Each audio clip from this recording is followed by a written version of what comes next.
안녕하세요. 1분 책 읽기 매일 낭독 시간입니다. 오늘은 제가 이 책을 이제 마지막으로 읽어볼 시간인데요. 나도 아직 나를 모른다. 에서 우울증에 관련된 부분이에요. 누구나 다 한 번쯤은 이런 느낌 가져본 적 있으실 텐데 저도 마찬가지였었어요. 그래서 저는 굉장히 막 우울했을 때 책을 통해서 약간 저 스스로 치유를 했다고 해야 되나? 그래서 제가 책을 좋아하게 됐었고, 근데 이제 이 속에서는 누구나 다 우울하고 어떻게 하면은 그 우울감에서 극복할 수 있을까에 대한 해답이 들어 있습니다. 제목은 이렇게 사는 게 무슨 의미가 있을까요? 입니다.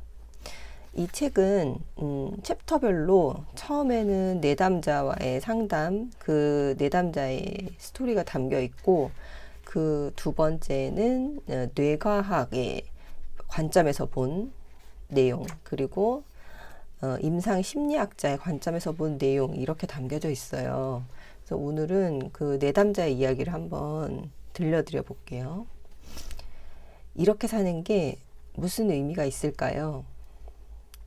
제 삶에 특별한 의미가 없다면 그냥 제가 없어도 되는 거잖아요.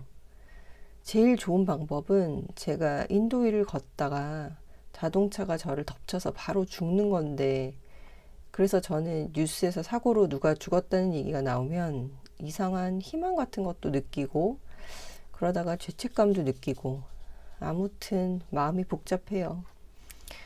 오늘은 점심으로 라면을 맛있게 먹었는데요. 하는 담담한 말투로 죽음에 대해 이야기하는 T는 자신의 우울이 진짜 우울인지에 대한 확신이 없어 일단 상담이나 받아보자는 마음으로 찾아왔다고 했다.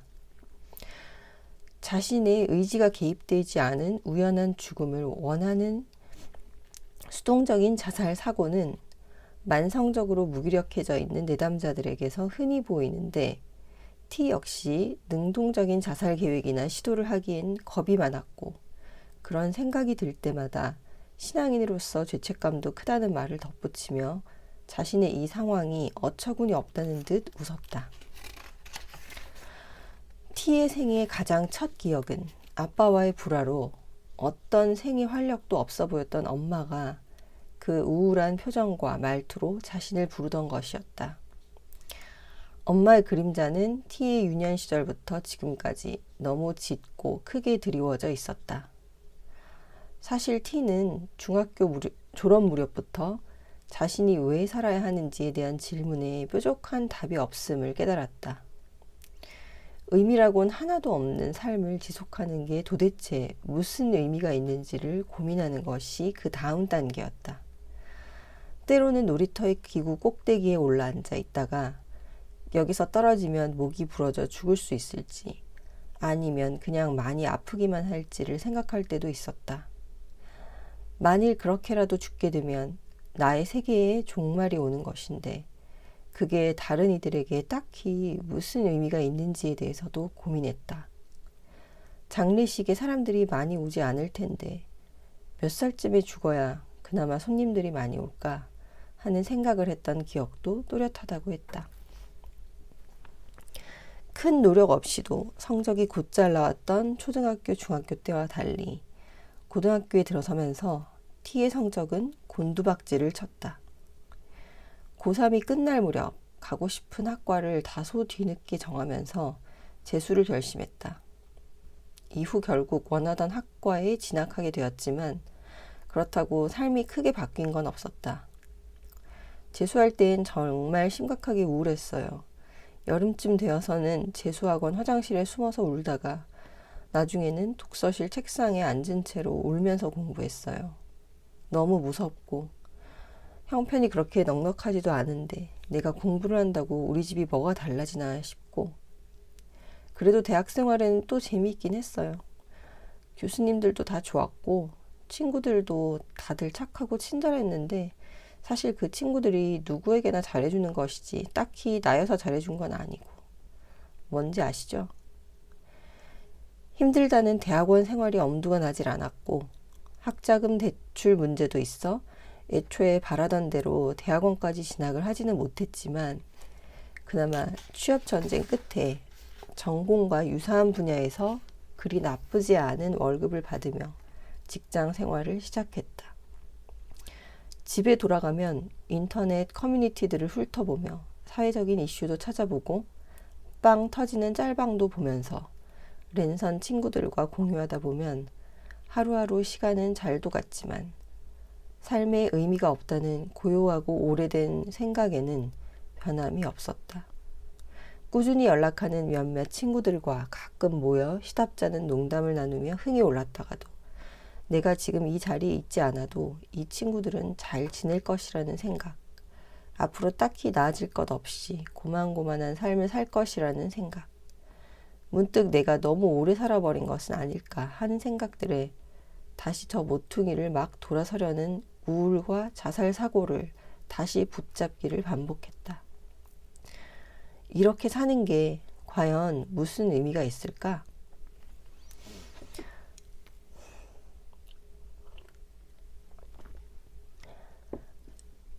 뇌가 아닌 어떻게? 우울감과 삶의 의미에 관한 뇌과학자의 이야기. 우울은 어느 날 갑자기 찾아오기보다 습자지에 물이 스미듯 야금야금 번집니다. 어느 날 이대로는 안 되겠다는 생각이 드는 것은 자주 이상한 생각에 꽂혀 있는 자신을 문득 발견하면서부터입니다. 어느 순간 삶을 에워싼 모든 일들이 나의 우울과 관련이 있는 것처럼 보이고 이 우울은 나의 유전자에 새겨져 있는 것 같습니다. 삶의 의미는 진작부터 찾기 어려웠고 나의 우울이 가족에게 큰 짐으로 느껴질까 싶어 죄책감은 커집니다. 환경은 그럭저럭 괜찮은 상황이었는데도 이 지경까지 온 것을 보면 우울이나 자살의 씨앗이 발현되는 운명을 타고난 것도 같습니다. 지금까지의 삶의 궤적을 돌이켜보면 앞으로 내가 행복해질 가능성은 희박해 보이고 앞으로도 여전히 인생에서 별다른 의미를 찾기란 어려워 보입니다. 그러나 이 모든 생각의 패턴은 전형적인 우울의 증상입니다. 우울한 운명을 타고났다는 믿음이나 삶에 아무 의미가 없다고 느끼는 것, 끝이 보이지 않는 터널에 갇힌 느낌, 행복한 삶에 대한 갈망. 이런 우울의 증상들은 뇌에 흔적을 남깁니다. 2018년 기준으로 세계 여러 나라의 연구자들에 의해 1400회 가까이 피인용된 2004년의 뇌 영상 메타 연구는 12개 연구 과정에서 수집된 351명의 우울 환자 데이터를 분석했습니다. 그 결과 주로 기억을 담당하는 양쪽 해마의 부피가 현저히 줄어든 것을 확인했습니다. 더 정확히는 우울 환자의 우측 해마 부피의 10%, 좌측 해마 부피의 8%가 감소한 것으로 나타났습니다.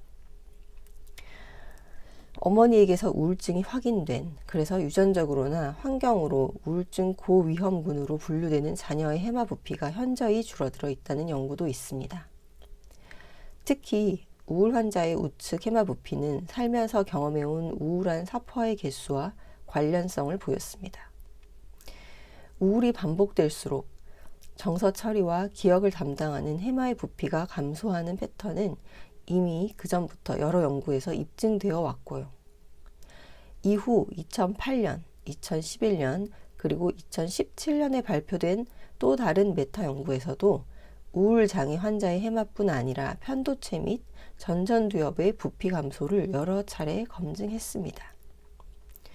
연구들에 따르면 편도체 부피가 작을수록 정서적 자극에 과잉 반응하는 패턴을 보이는데 이런 구조 및 기능의 이상성은 다양한 주요 우울장애 메타 연구들에서도 자주 확인됩니다.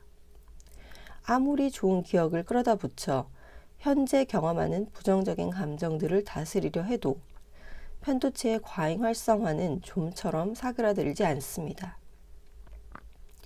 이런 양상은 유전적으로 우울 증상이 반복될 소지가 높은 고위험군 자녀에게서도 확인되었습니다. 그런데 편도체 부피가 줄어든 사람들이 보이는 문제 행동 중에 주목할 만한 일이 있습니다. 바로 SNS 중독입니다. 외부 자극에 충동적으로 과도하게 반응하는 편도체를 가진 개인은 SNS에서 즉각적으로 확인되는 다양한 자극에 쉽게 마음을 빼앗깁니다. 이런 SNS의 사용은 다시금 우울감을 높이는 데 크게 기여합니다. 전두엽의 앞부분에 있는 전전두엽은 우울 연구뿐만 아니라 자살과 관련한 연구에서도 흔히 언급됩니다. 우울한 사람이 자살을 기도했다면 7명 중 1명은 1년 이내에 다시 자살을 시도하고 10명 중 1명은 5일 이내에 다시 자살을 시도합니다. 즉, 자살을 시도했던 사람은 다시 자살 고위험군으로 분류됩니다. 앞서 이야기한 전전두엽의 부피 감소는 우울 환자뿐 아니라 자살을 시도했던 자살 고위험군에게서도 두드러지는 이상 패턴입니다. 우울감이라는 변인을 통계적으로 드러낸 이후에도 이 전전두엽의 부피 감소는 자살 시도력이 있는 환자들에게서 여전히 두드러지는 특징이 있습니다. 즉, 추론하고 계획하고 행동을 억제하고 개시하는 등의 고차원적인 인지 기능을 담당하는 전전두엽의 하드웨어 자체가 주로 들어있기에 이후 효과적인 문제 해결을 하는데 어려움을 경험할 소지가 있는 것입니다. 우울이나 자살 시도가 뇌에 상흔을 남긴다는 것은 어떻게 보면 마주하기 고통스러운 사실일지 모릅니다. 한번 우울해졌다면 자살을 생각하기 시작하고 시도하기 시작했다면 이제 돌이킬 수 없는 게 아닐까? 혹은 그 흔적을 덮어버릴 만한 인생의 큰 의미를 찾아야 하는 것은 아닐까 하는 생각이 들지도 모릅니다. 그러나 이것은 어디까지나 과학의 영역에서 건조하게 바라보아야 합니다.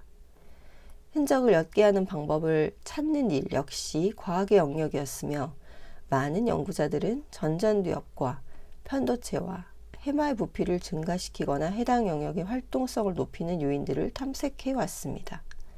그 요인들은 다음과 같습니다.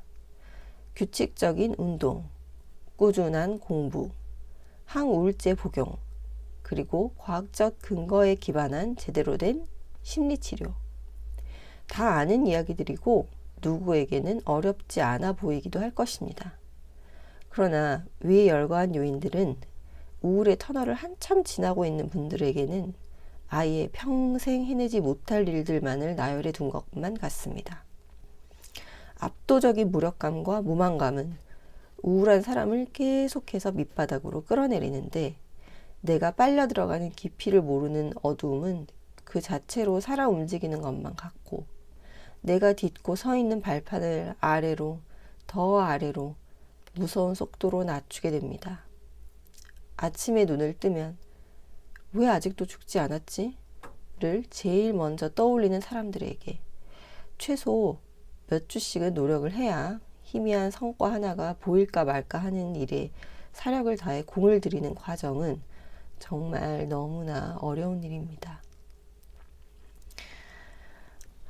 저도 아침에 정말 눈 뜨지 않았으면 좋겠다라고 생각했던 그 시기가 있었어요.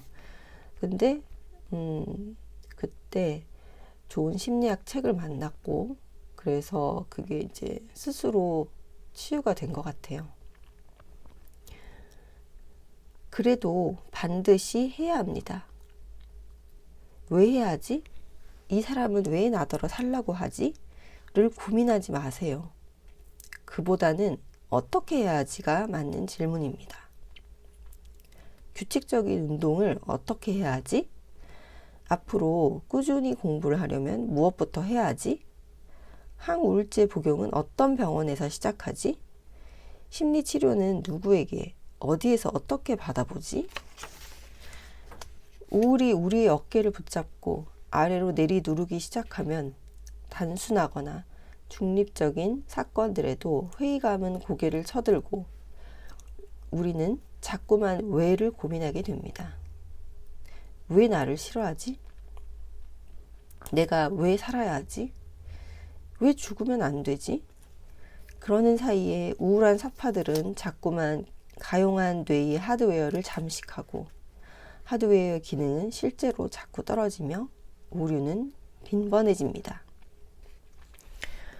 왜가 어디 있어요. 그냥 하는 겁니다. 다들 되게 생각 있어 보이고 의미 있는 삶을 살아가는 것 같지만 그렇지 않습니다. 삶에 뭔가 큰 의미가 있어야 한다는 믿음은 누군가의 삶에 도움이 되는 기능적 요소라기보다는 상처 입고 고단했던 자기애가 남긴 하나의 증상 같은 것입니다. 삶에 큰 의미가 있을 필요가 없습니다. 살아있는 것 자체가 의미이고 그것만으로 당신은 다 한 겁니다. 살아있는 부모, 살아있는 친구, 살아있는 자식, 살아있는 나, 그거면 됐습니다.